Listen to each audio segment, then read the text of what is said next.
अच्छा ये बताओ, विवाह सुनते दुल्हा का स्वरूप का एक मन में कल्पना होती है ना कि दूल्हा ऐसा होगा, मौर लगाया होगा, सुंदरीय स्वरूप होगा। और जिस रूप में हमारे बाबा दूल्हा बन के पहुंचे थे, फिर देखैला तू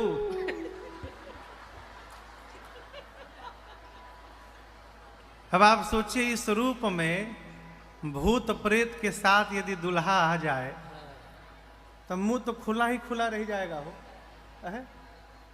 सबकी मति सुन्न हो जाएगी। तो उसमें कथा के प्रवाह में बात आई कि जो नाउन जी थी, हाँ, वो लोटा थाली सब फेंक फाक के सब जितनी माताएं सखियां थी सब भगी। अब इस जो नाउन शब्द, हम लोग पूर्वांचल में तो नाउने कहते हैं ना, नाउ भैया नाउन, कोई प्यार से ए नौनिया कहाँ बड़ी बुलाओ उनके, कहते हैं ना, इधर की भाषा है। लेकिन भारत तो बहुत विभिन्न विभिन्न भाषाएं हैं, विभिन्न विभिन्न क्षेत्र है। ये जो शब्द कई लोगों को अच्छा नहीं लगा, तो कल रात्रि में कार्यालय के नंबर पर कई फोन आए। दुबई का एक बच्चा वो क्लिप काट के डाल दिया कहीं, तो फोन आए इन लोग के पास कि हम लोग को लग रहा है कि हम लोग का अपमान किया जा रहा है। मैं आपसे कहूं, भगवान श्री राम की कथा अपमान करने की कथा नहीं है, भगवान की कथा जन जन के सम्मान करने की कथा है। आप दर्शन करिए, हम उस संस्कृति में जीते हैं माई बाप, उस सनातन संस्कृति में जीते हैं जहां के किसी भी मांगलिक कार्यक्रम में आप केवल एक वर्ग को लेकर अपने घर का उत्सव नहीं मना सकते हैं। हमारे घर में विवाह होता है, हमको नाऊ भैया की आवश्यकता पड़ती है। हमारे घर में विवाह होता है, हमको धोबी भैया की आवश्यकता पड़ती है। हमारे घर में विवाह होता है, हमको कुम्हार की आवश्यकता पड़ती है। सनातन संस्कृति में ऐसे महापुरुषों ने, मुनियों ने, मनीषियों ने ऐसी रचना बनाई है कि किसी भी उत्सव को मनाने के लिए समाज के प्रत्येक वर्ग को उपस्थित रखना अति आवश्यक है, तब जाकर उत्सव मनेगा। और आप समझिएगा, यदि हमारे सारे अंग उपस्थित नहीं होंगे तो हम सब कुछ होकर भी कुछ नहीं हो पाएंगे। इसलिए उस शब्द से पूरे विश्व में मैं कहता हूं, किसी के भी मन को यदि ठेस पहुंचा हो तो हम क्षमा चाहते हैं। कथा का कोई भी, कथा में किसी भी वाक्य का उद्देश्य किसी जाति, किसी समुदाय, किसी भी व्यक्ति पर दोष आरोपण करने के लिए अथवा उसको बड़ा छोटा दिखाने के लिए नहीं होता। मैं कथाओं में बार बार कहता हूं, अछूत कौन है, आपकी घटना सुनाऊं। आज से लगभग 5 साल पहले केवट जी की एक चौपाई है, निषाद राजगुह की। निषाद राजगुह कहते हैं भरत जी से, हाँ भरत जी से, कपटी कायर कुमति कुजाति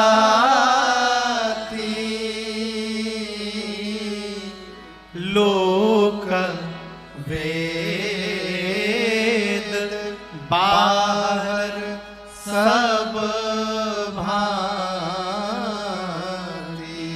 निषाद राजगुह भरत जी से कहते हैं, भरत जी मैं कपटी हूं, कायर हूं, कुमति हूं, कुजाति का हूं, सब प्रकार से हटाया हुआ हूं। लेकिन आपको बताऊं, राम कीन्ह आपन जब ते भयउ भुवन भूषण तब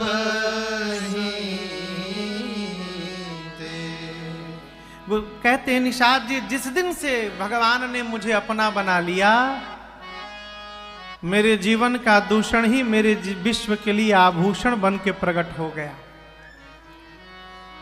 अछूत कौन है? मनुष्य का शरीर प्राप्त करके जो भगवान का भक्त नहीं हो पाया, उससे बड़ा अछूत संसार में दूसरा कोई नहीं हो सकता।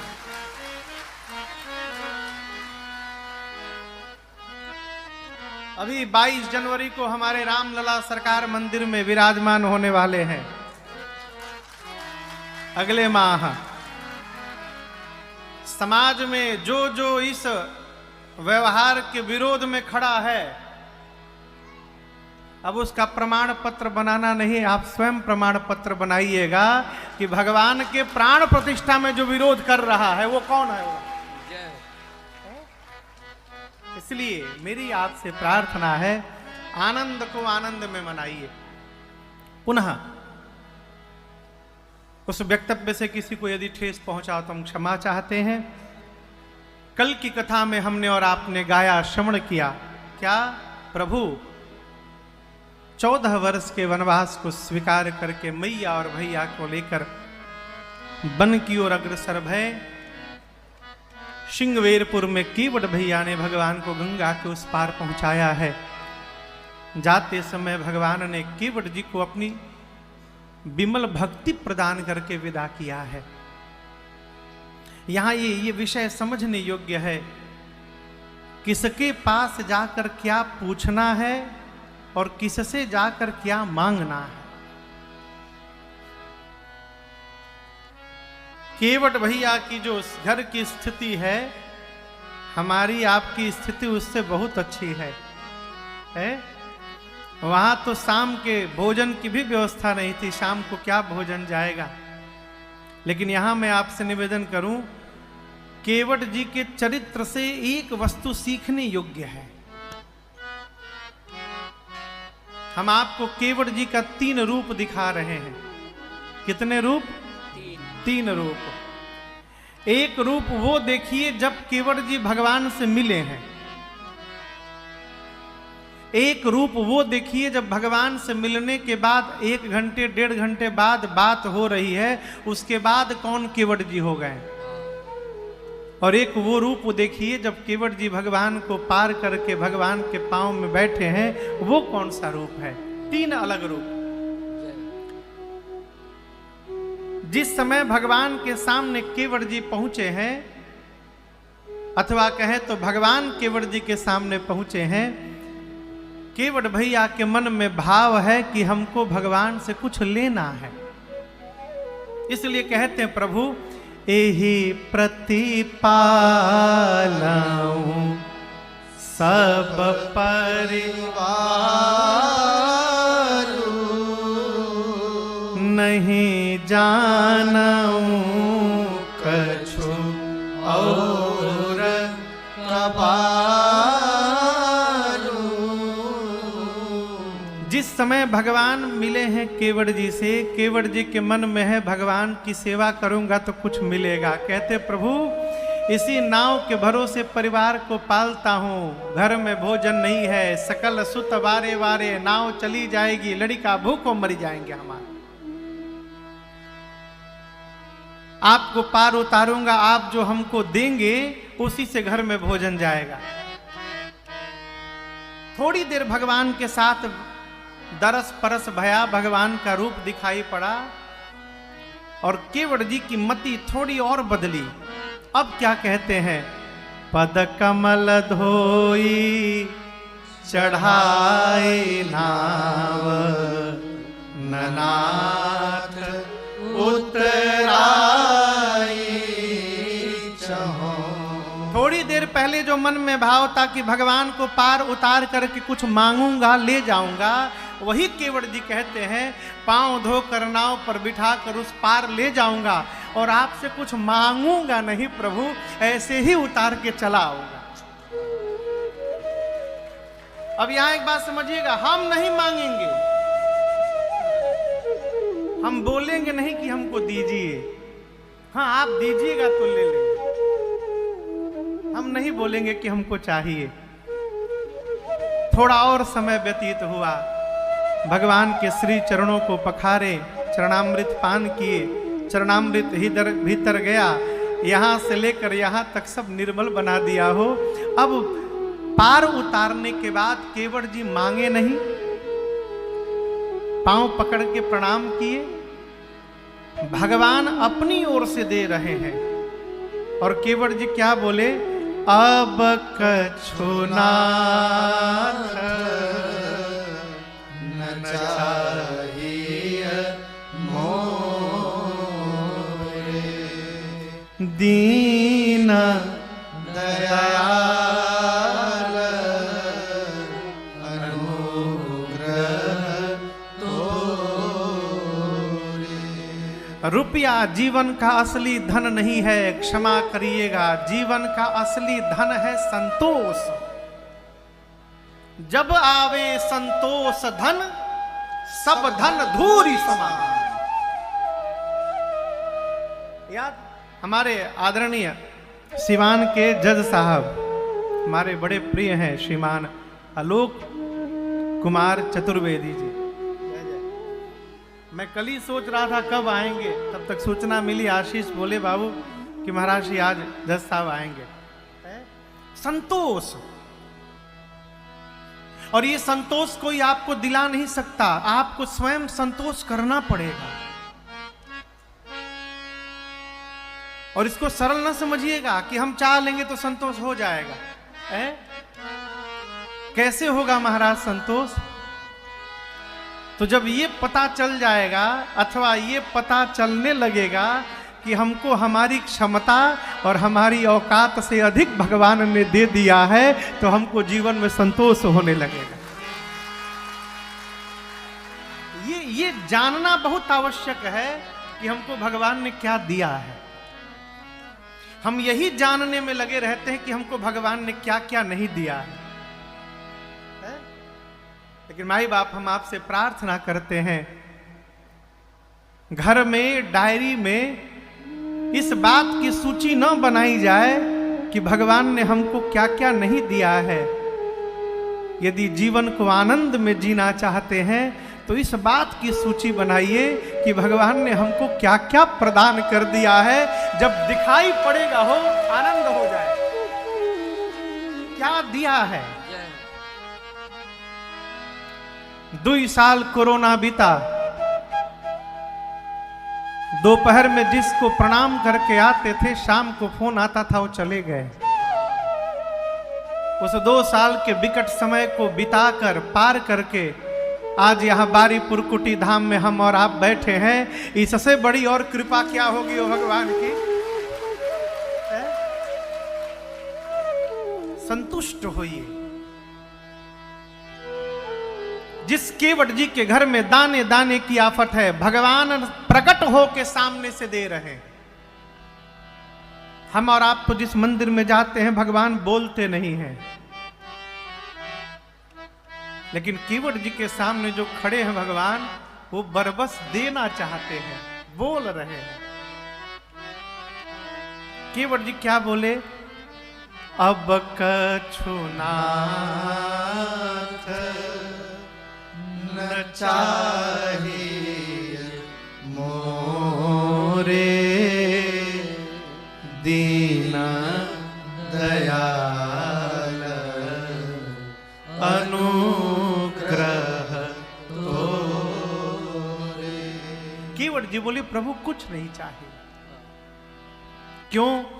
जो पहले दिया है वही कम नहीं है, उसी को उठाने के काबिल नहीं हूँ। मैं आ तो गया हूँ मगर जानता हूँ तेरे दर पे आने के काबिल नहीं हूँ। दिन रात कहिए, प्रभु आपने बहुत दिया, प्रभु बड़ी कृपा आपकी, बहुत दिया। और याद रखिएगा, जीवन में किए गए सत्कर्म का फल ये कदापि न समझिएगा कि हमको ऐश्वर्य बन मिल जाएगा। जीवन में ऐश्वर्य उतना ही प्राप्त होगा जितना आपके भाग्य में है।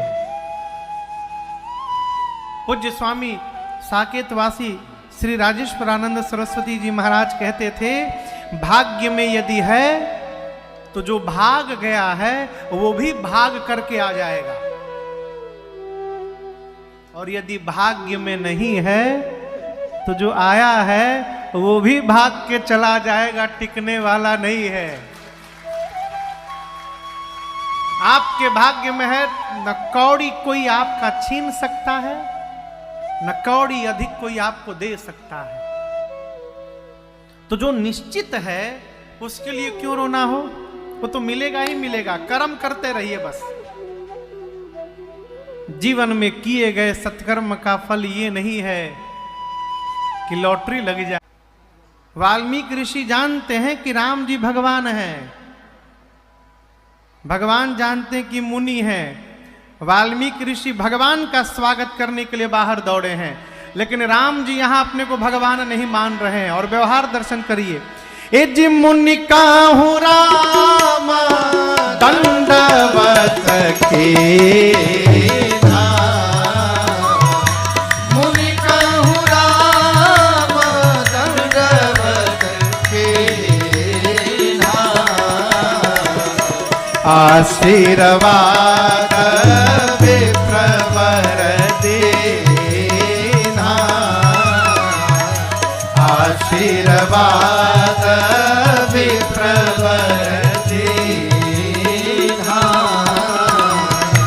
आशीर्वाद विप्रवर देना। वो स्वामी जी कहते हैं, मुनि कहूँ राम दंडवत कीन्हा। राम जी ने दौड़कर श्री वाल्मीकि ऋषि जी के चरणों में दंडवत किया है। यहां एक निवेदन करूंगा आपसे, सामने वाला हमको क्या समझ रहा है ये मत सोचिए, आप अपने को क्या समझ रहे हैं इसका ध्यान रखिए।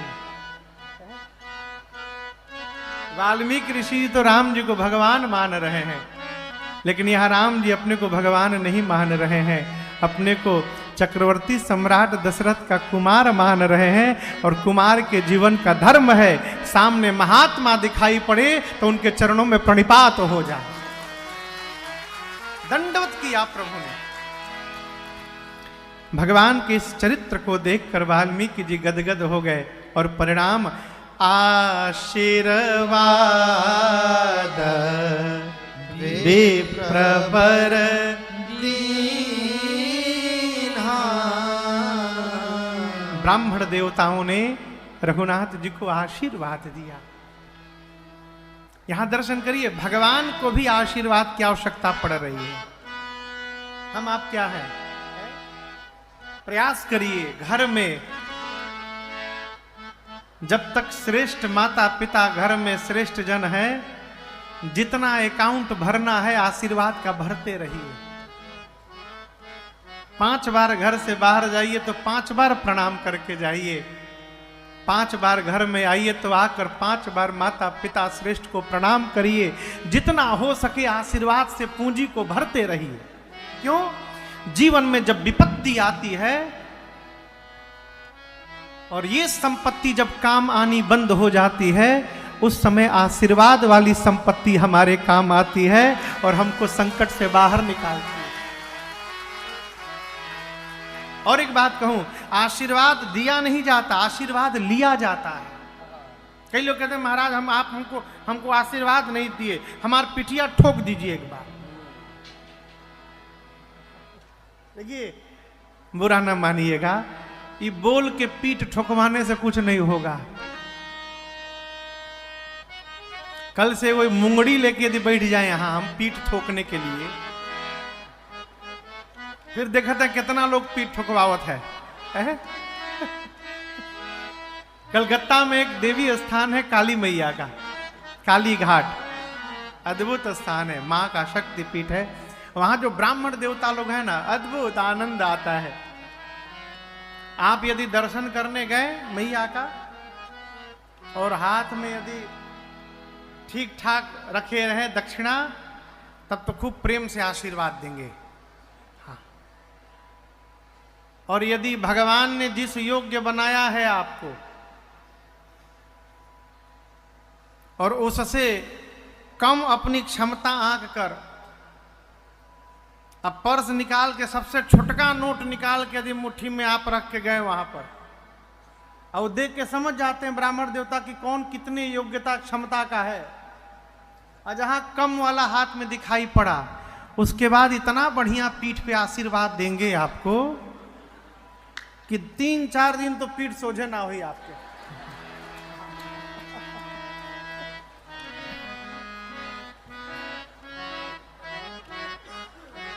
आशीर्वाद लिया जाता है माई बाप, हमारा आचरण ऐसा हो जाए कि हमारे श्रेष्ठ हमको आशीर्वाद देने के लिए विवश हो जाए, ऐसा हमारा सदाचरण हो जाए। श्रेष्ठ के एक एक रोम से आशीर्वाद निकले, ऐसा आचरण हो जाए। वाल्मीकि ऋषि ने भगवान को आशीर्वाद दिया। और यहां दर्शन करिए, गोस्वामी जी कहते हैं, देखी राम छवि नयन जुड़ाने, देखी राम छवि नयन जुड़ाने, करिसन मान आश्रम ही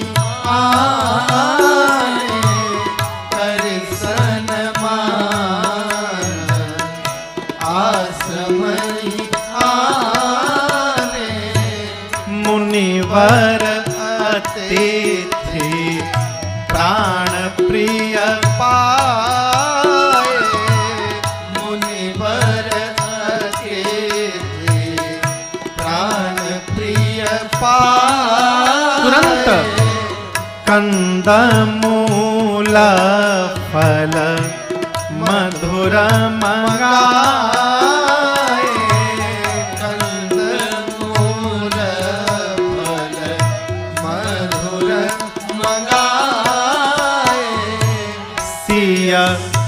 सौमित्री राम फल खाए, सिय सौमित्री राम फल खाए, तब मुनि आसन दिए सुहाए, तब मुनि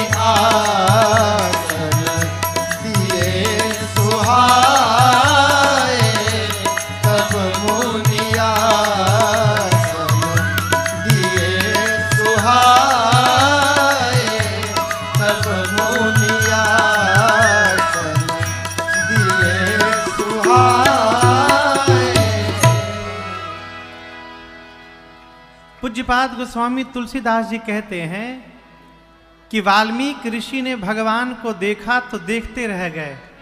देखी राम छवि नयन जुड़ाने, नेत्र भर करके भगवान को निहारा है, मानो प्राण प्रिय ही आज अतिथि बन करके आंखों के सामने उपस्थित हो गए हो। वाल्मीकि ऋषि लेकर आश्रम में गए, अंदर बिठाया है, कंद मूल फल मंगाया है।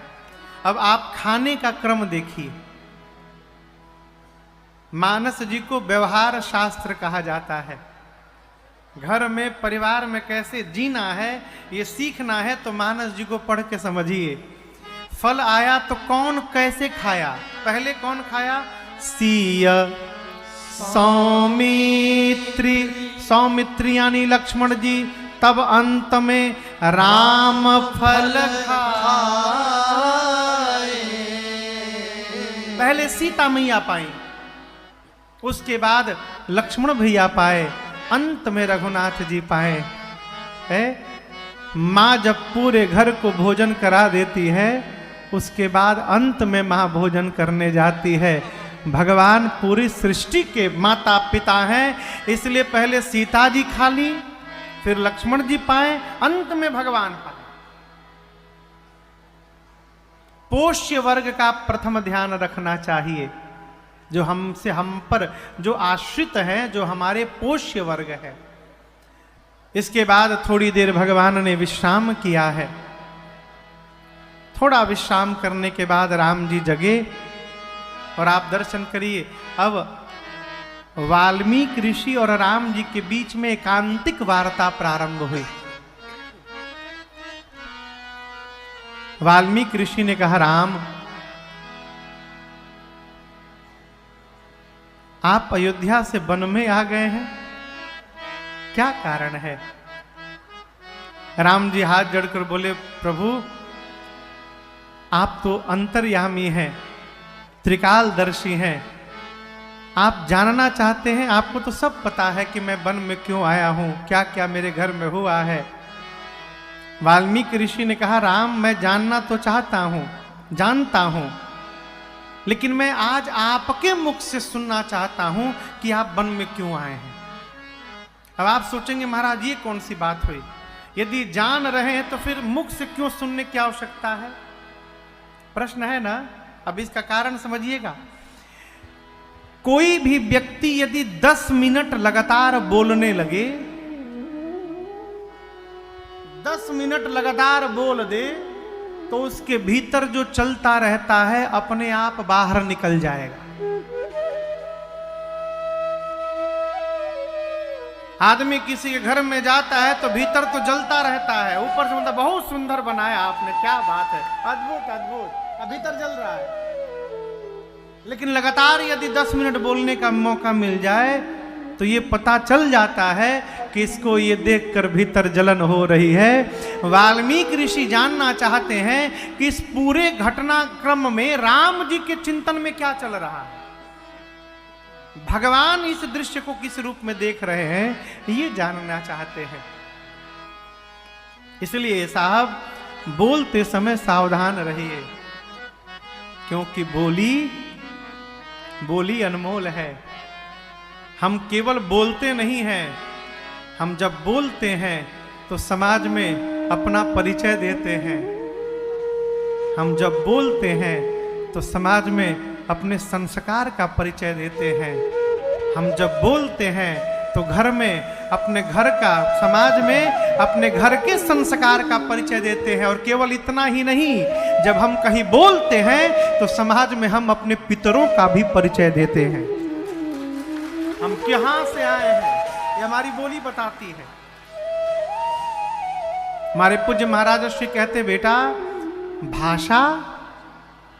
भाषा मनुष्य के चित्त की खेती है। चित्त रूपी धरती पर भाषा रूपी फसल उगता है। वो जिस प्रकार के खेत में अन्न डालेंगे उस प्रकार का बीज प्रस्फुटित होगा, निकलेगा। जिस प्रकार का हृदय का चेतना होगा, अंतरात्मा की चेतना होगी, हृदय का स्थल होगा, उसी प्रकार से उससे अंकुरित हुई भाषा निकलेगी। इसलिए बोलते समय सावधान रहा जाए। राम जी से पूछा वाल्मीकि जी ने, आप क्यों आए हैं? वाल्मीकि ऋषि से राम जी बोले, मुनिवर मेरे आने का एक कारण नहीं है, कई कारण है। वाल्मीकि ऋषि बोले, 2-3 हमको भी बता दीजिए। राम जी बोले, तात बचन पूर्णिमा तुहित भाई भरत अस मो कहूँ दरस तुम्हार प्रभु सब मम पुण्य प्रभा। कहते तात वचन क्यों आया? तात वचन पिताजी के वचन की रक्षा करने के लिए। दूसरा मातु हित, अपनी मैया का हित करने के लिए।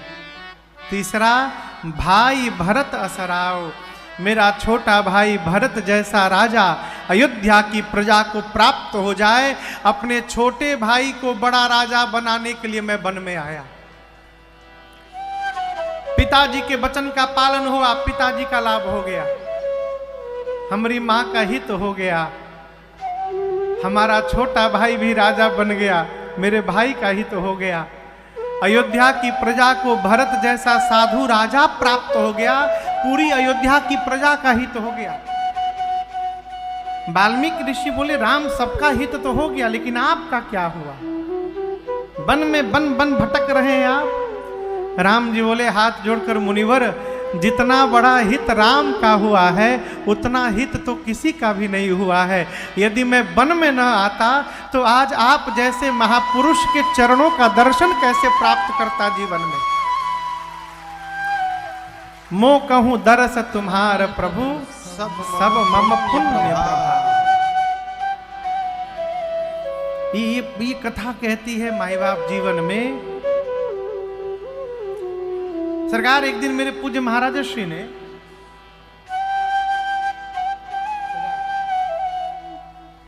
पूज्य महाराज श्री रात की बात है, एकांतिक अवस्था में जब सरकार शयन करने जा रहे थे तो मैं सेवा में था अकेले कमरे में। तो अचानक लेटे थे, लेटे लेटे उठ के बैठ गए और बोले राजन तुमसे आज एक बात कहने जा रहा हूं बेटा, इसको जीवन भर याद रखना।